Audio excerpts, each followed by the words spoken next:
I don't think I like what you're advocating for here, because if you spend the political capital to get Derek Chauvin a second trial or to get him a pardon, what you're saying is that either the political machinations have caused the justice system to fail and that we can't have a fair trial for him, or that you support what he did and that his actions merit him doing that regardless of whether it was legal or illegal.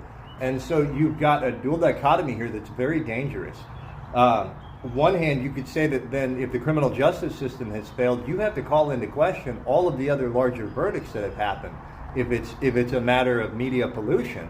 And we're still doing that today. I mean, Austin Metcalf and Carmelo Anthony are names that we probably shouldn't know because there hasn't been a trial yet and the verdict hasn't been out, and so it can be hard for us to deliver justice.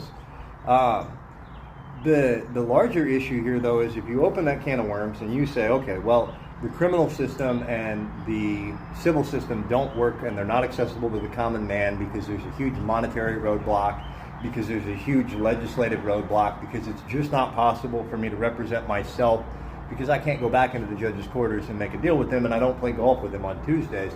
We've reached an impasse. You're not at a time in our society where we can cohesively restructure the criminal justice system or the civil justice system and have it coalesce nicely into something that functions. Our society is too divided, and so you'll be playing over into their hand.